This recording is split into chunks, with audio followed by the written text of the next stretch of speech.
My girlfriend and I used to spend nearly every weekend out in the mountains. Living right in the Appalachian region of Virginia gave us endless trails to wander, and it became our way of escaping the grind of the week. Work was draining, the kind that ate up your mind until you just had to get away. Camping was our cure. We'd pack up the truck on Friday night or Saturday morning and head out to some new trail we hadn't tried yet. That particular weekend started out no different. We picked a short 3-mile trail that wound upward into the ridge and led to a small, secluded camping spot.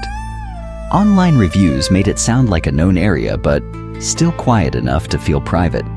Honestly, we weren't looking for anything intense. Just some time in the woods, far from ringing phones and stacked emails.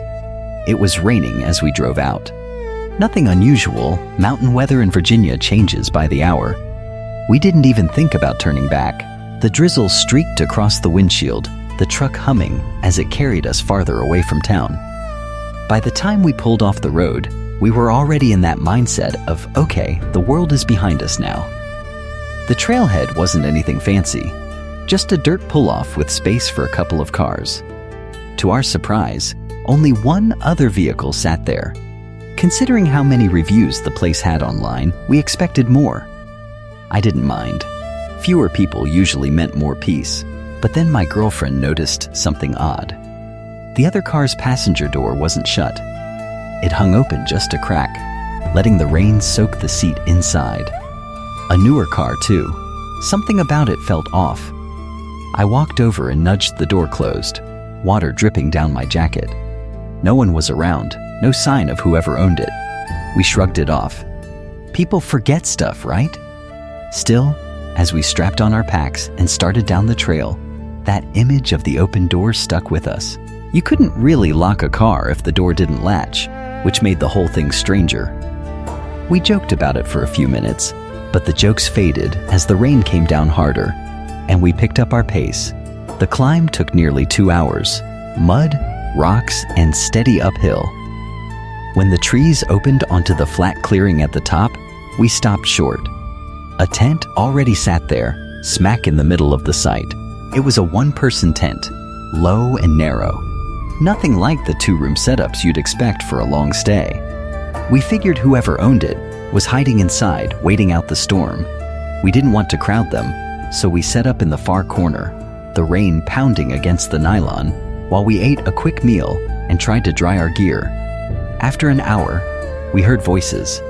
I unzipped the tent flap just enough to peek out. 2 men were crouched down, staring right at us. My heart skipped. Then they smiled, almost too quickly, and introduced themselves. They said they'd been camping there for a few days, pointed at the tiny tent as if that explained everything. I introduced us back, keeping my voice calm even though my stomach tightened. Their clothes didn't fit the scene. Tight jeans, plain t-shirts, no gear in sight. Nothing about them said hiker or camper.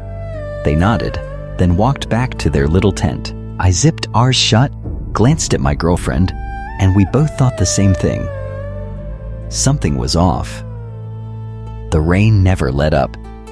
It drummed on the tent so loudly we could barely hear each other. I tried to convince myself those 2 guys were just awkward campers, but the image of their jeans soaking through in that storm, their cramped one-person tent, kept circling in my head. Nothing about it added up. We left the zipper cracked open just enough to keep watch. For a long time, nothing moved outside.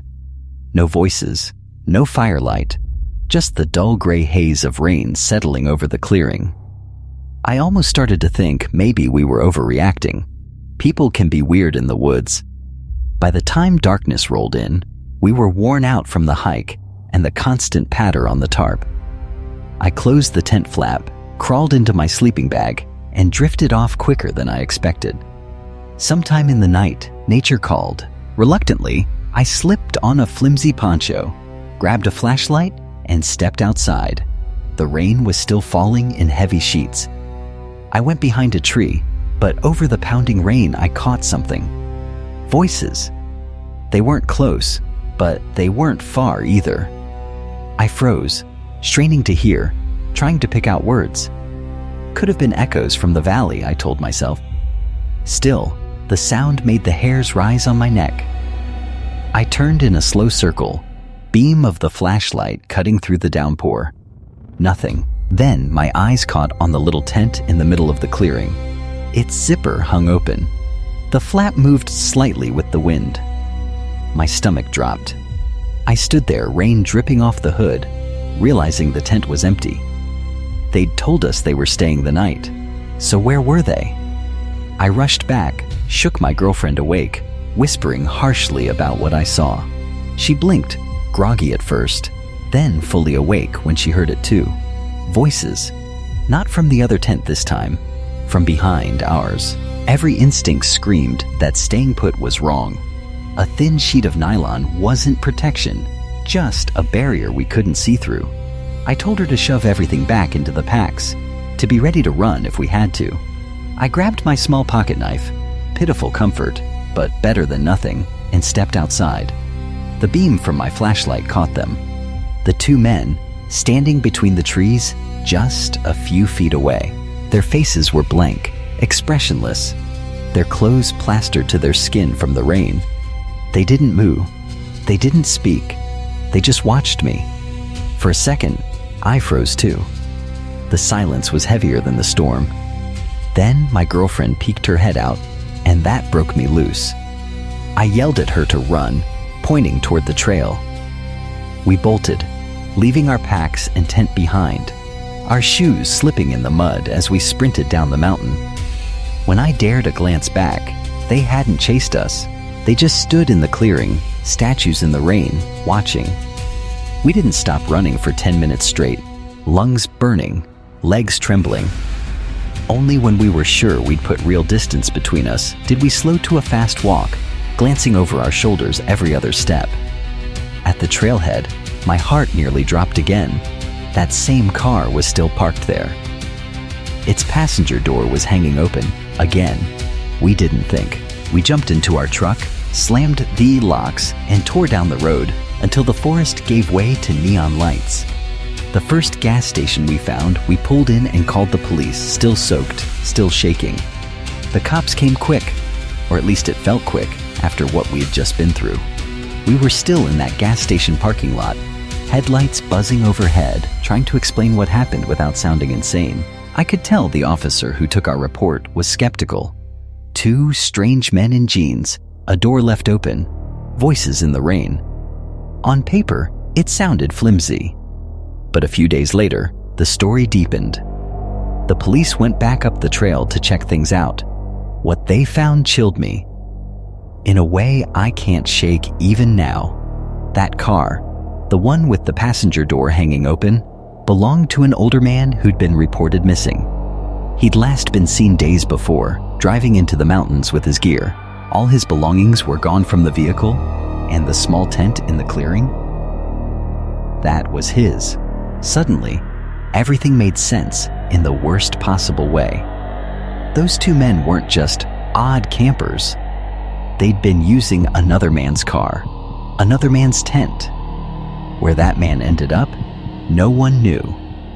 The officers didn't find him, just scattered prints in the mud. The tracks matched two different shoe sizes, both men we saw. Beyond that, nothing.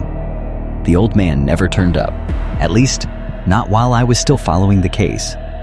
For all I know, he's still out there on some missing persons list, filed away as another disappearance in the Appalachians.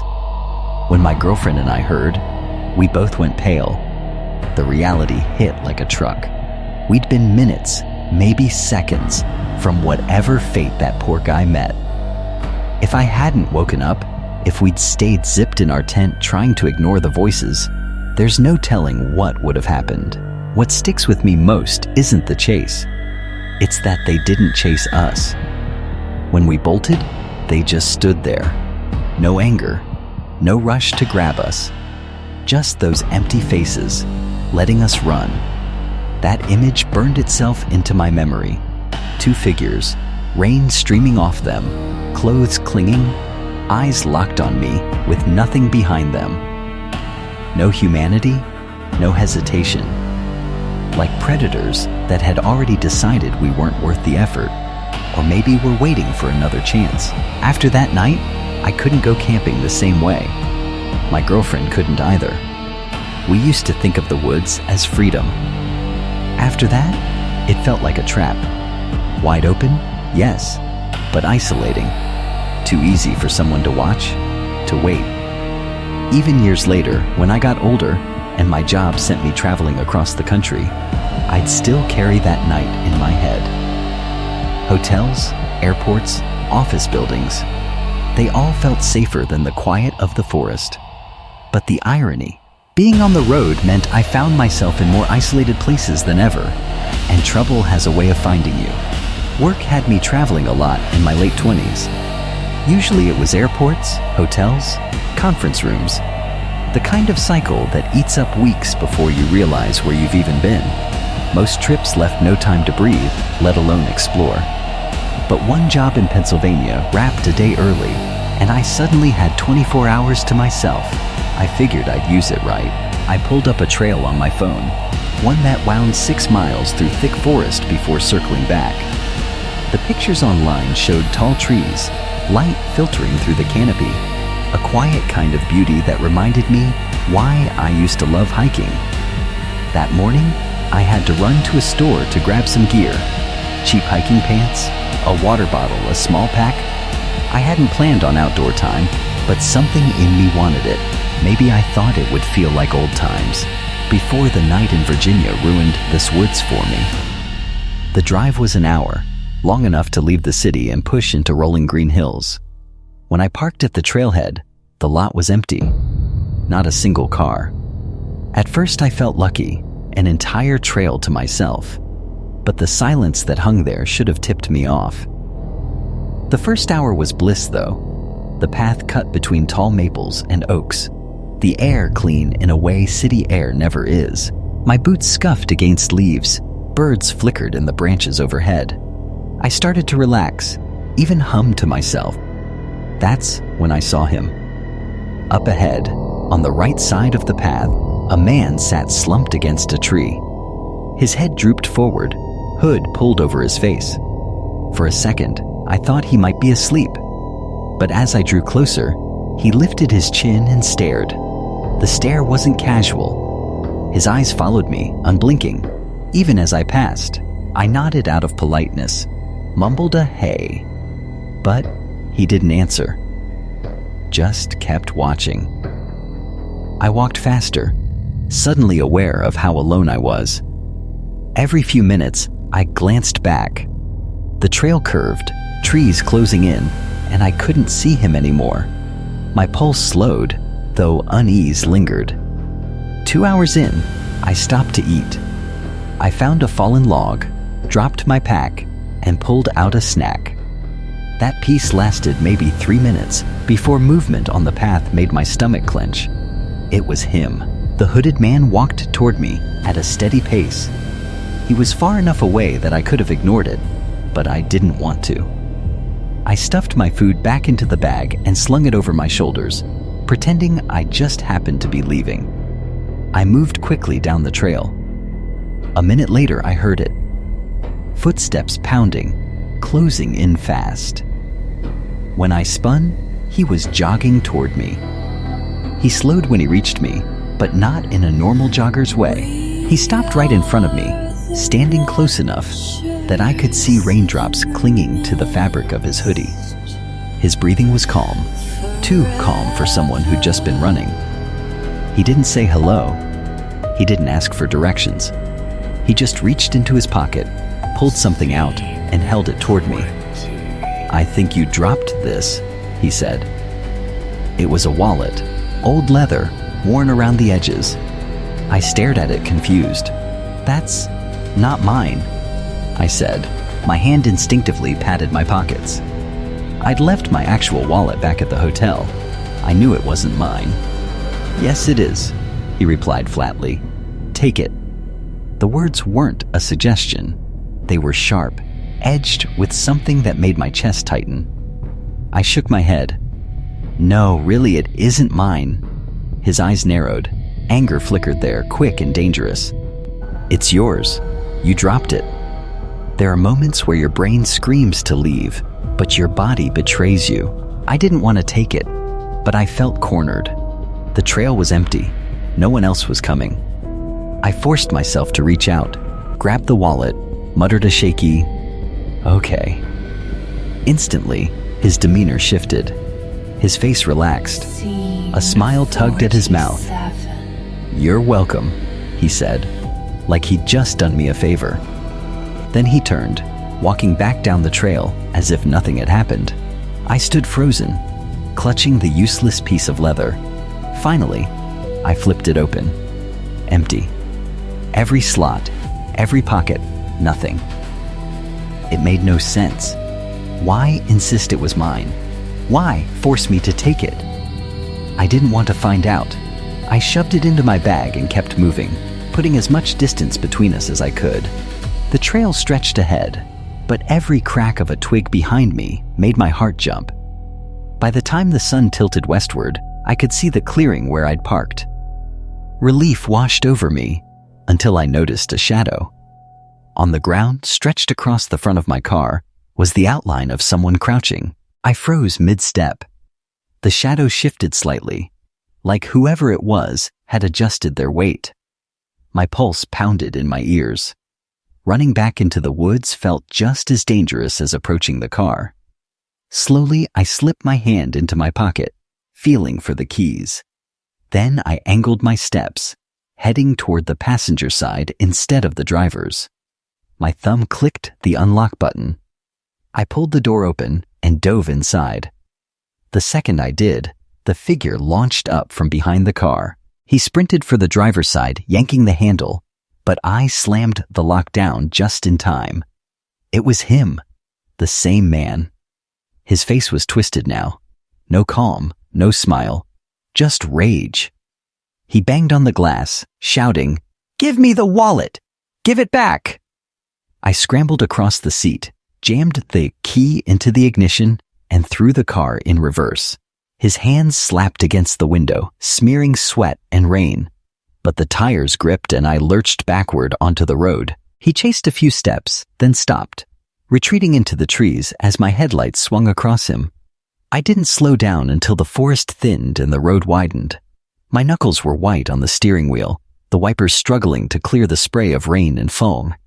Every headlight in the rearview made me think he was following, but there was nothing, just darkness swallowing the road behind me. Then I remembered something. A small-town police station I'd passed on the drive up. It wasn't far. I clung to that thought like a lifeline. When I pulled into the lot, I was still shaking. I must have looked insane, mud-splattered, breathing hard, gripping an old leather wallet like it was evidence from a crime scene. Inside, the station smelled like coffee and old paper. The officer at the desk raised an eyebrow when I tried to explain. "There was a man on the trail," I said quickly.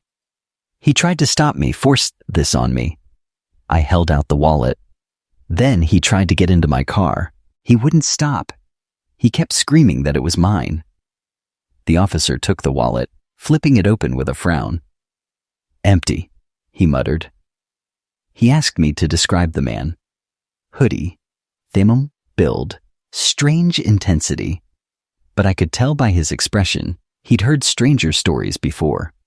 Still, he wrote it down. Promised they'd send someone to check the trail. I left the station lighter, but not by much. My body was safe. My mind was still back on that trail, replaying his stare, his smile, the way he switched from calm to furious in a blink. Back at the hotel, I showered 3 times, but the feeling wouldn't wash off. My phone buzzed with a call from a friend, and when I told him what happened, he went silent for a long time before saying, "Man, you're lucky, that could have gone bad." Lucky. That word stuck, because it didn't feel like luck. It felt like survival by accident. Like if I'd opened the driver's side door instead of the passenger, I wouldn't be telling this story. Even now, I can't figure out the wallet. Was it bait? A way to make me drop my guard? Or just some twisted game he played with strangers in the woods? Whatever the reason, I knew one thing. I'd never hike alone again without something more than a pocket knife. The next morning, I checked out early, glad to trade the quiet Pennsylvania forest for the sterile chaos of an airport. Planes and terminals suddenly felt safe, crowded, predictable. But even then, I knew it was temporary, because no matter how far you travel, danger has a way of waiting for the right trail, the right clearing, the right moment when you think you're finally alone. And sometimes, it carries a smile in an empty wallet. October is my favorite month for the woods. Cool air, dry leaves underfoot, no mosquitoes, no heavy heat. That fall, I had a weekend off and decided to spend it on a trail I'd done years before. It was a loop, about a day and a half if you took your time, circling through open fields and into forested hills before spitting you back out near the road. Most times I went hiking with friends. We had a loose group that loved the outdoors, but everyone's schedules rarely lined up. That weekend, no one else was free. I convinced myself it would be fine. A short solo trip, just to clear my head. The lot at the trailhead was small. Just gravel, no sign, no amenities. Perfectly ordinary. I slung my pack over my shoulder, tightened the straps, and started out. The first few miles were flat, stretching through pale fields where grass bent in the wind. Peaceful, almost too peaceful. By midday, the path dipped into the trees at the base of a low mountain. Sunlight filtered through the branches, dappling the ground. I was halfway lost in the rhythm of my steps when I noticed a figure up ahead. At first, I couldn't tell if he was walking toward me or away. The forest played tricks with distance. But as I got closer, it became clear. He was coming straight for me. He didn't carry a backpack, not even a water bottle. That was wrong. Out here, hours from the start, no one traveled light. Not unless they weren't really hiking. When we met on the narrow trail, he lifted a hand and gave a casual wave. I forced myself to return it, though every instinct told me to keep my guard up. I passed him, trying not to stare. Then I heard it, the crunch of dirt as his steps stopped. I turned my head just enough to see. He had pivoted, watching me. "Where's your group at?" he asked. The words hit harder than they should have. My group. How did he know I usually hiked with others? Or was he just fishing to see if I was alone? Either way, the question sent a chill through me. I forced a casual tone. "They're just a few minutes behind." He paused. A smile stretched across his face, not quite reaching his eyes. "Good," he said. Then he turned and kept walking the other direction. I didn't breathe until he was gone from sight. The sun dipped low as I put more distance between myself and that stranger.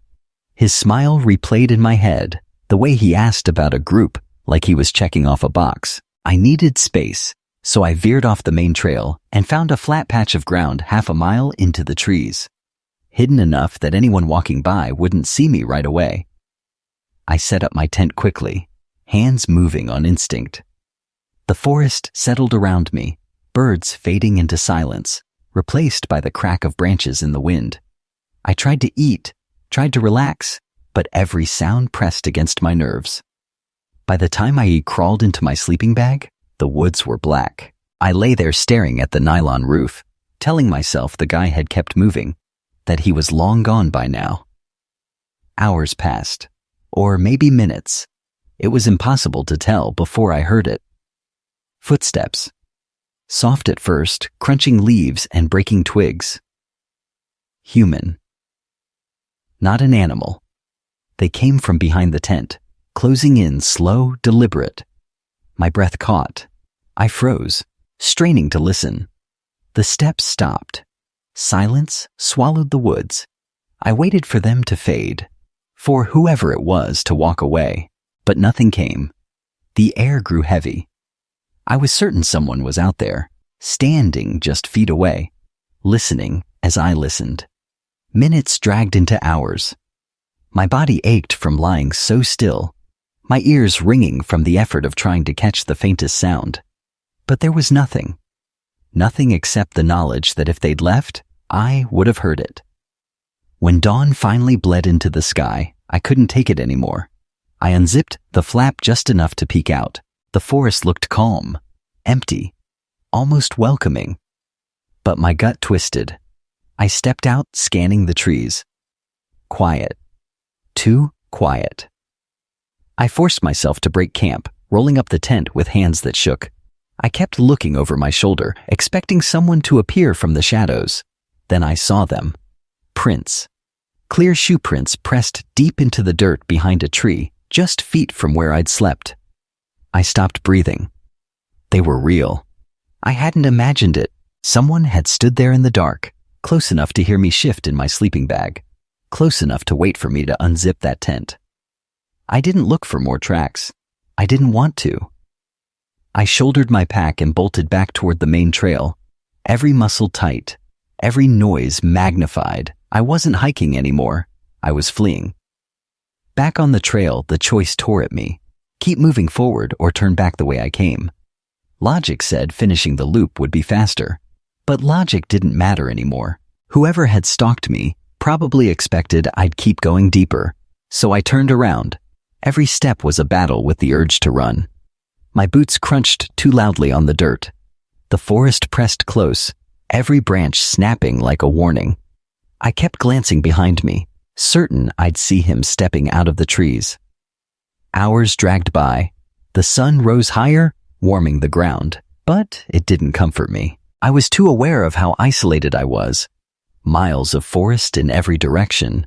No hikers, no voices, no safety, just me and whatever had lingered outside my tent. By late afternoon, I recognized the fields near the start of the trail. Relief tugged at me, but it was laced with fear. I hadn't seen anyone the entire way back. Not him, not a soul.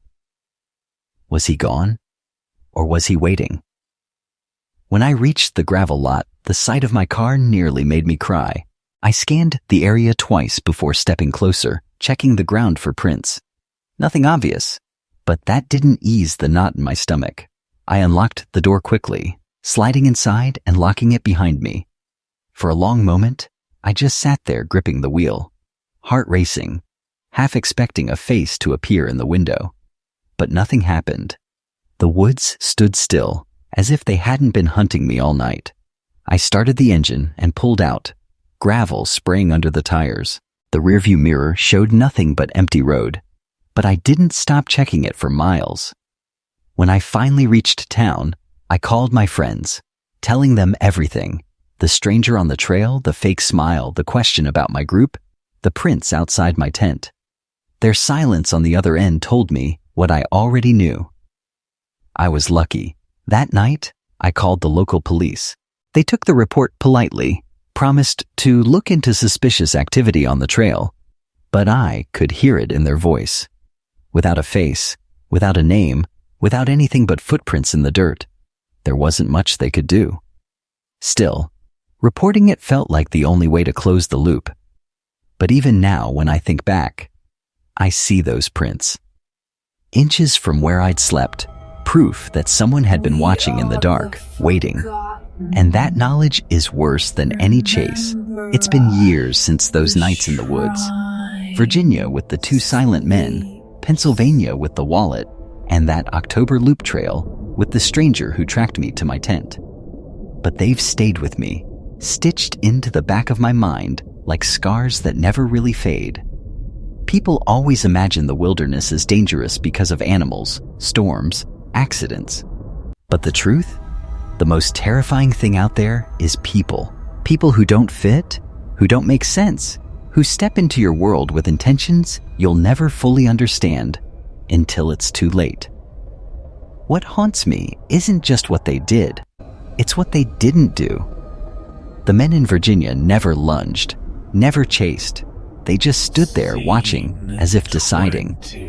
The man in Pennsylvania could have attacked outright, but instead he handed me an empty wallet like it was some twisted ritual. The hiker on the loop trail didn't strike. He waited, hours in the dark, listening to me breathe, close enough to touch the fabric of my tent. That's the part no one tells you about survival. It isn't always the fight. Sometimes it's the waiting, the not knowing, The silence stretched thin until you can't tell if you're safe or already lost. After Pennsylvania, I started carrying a pocket knife everywhere. After the loop trail, I stopped hiking alone altogether. My girlfriend still refuses to camp, even with friends. Those nights rewired us, shifted the way we see open spaces. I used to think the forest was freedom. Now, I see it differently. Trees make great cover. Trails make predictable traps. Darkness hides everything you don't want to believe is there. Do I miss it? Sometimes. 47. The mountains, the crisp air, the sense of escape. But every time nostalgia creeps in, I remember footprints in the dirt outside my tent. I remember a door left cracked open twice. I remember a man's shadow rising from behind my car. And I remember this. We only got out because something, luck, instinct, chance, tipped in our favor. The old man in Virginia never made it home. I still wonder if anyone else ever walked that Pennsylvania trail after me. If anyone else found themselves staring down an empty wallet they swore wasn't theirs. The woods don't scare me anymore. What scares me is how close I came to disappearing into them, and how easy it would have been for no one to ever know why.